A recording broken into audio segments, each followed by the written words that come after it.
Within the Location Information tab, when using the Miscellaneous Parking Information, you can set a specific number of parks by using the Anti-Passback function. This controls how many credentials from the current account are permitted to park at the same time. This function is only available when using the one-to-many Flash integration. If you're not sure which integration you use, please contact your Zephire system administrator. When a 0 is placed in this field, all credentials added to the account will increase the available parks on the account by 1 automatically.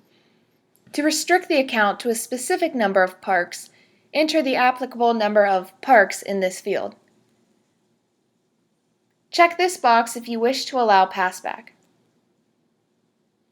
Checking this box will allow the credentials on this group account to override the anti-passback function. If you don't wish to allow passback, leave unchecked.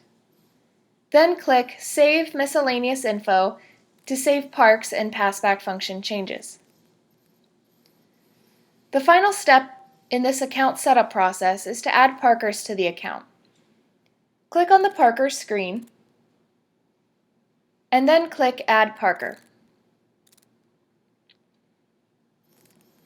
Select the parker you want to assign to the account from the drop-down or by starting to type the name of the parker to select him or her.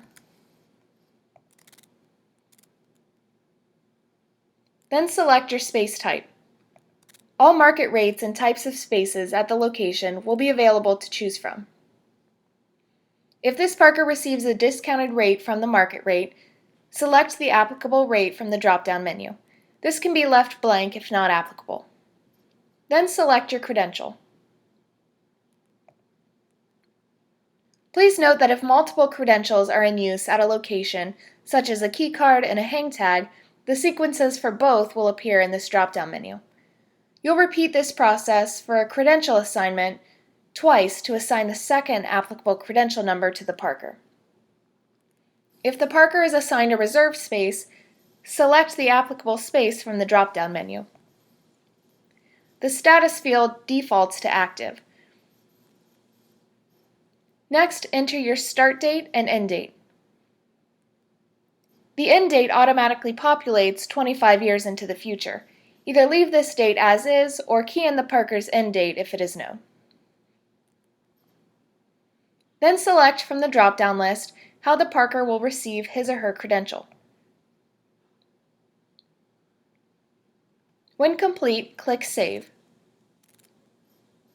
This will return you to the Parkers menu, and the grid will display the new parker as well as any other parkers on the account.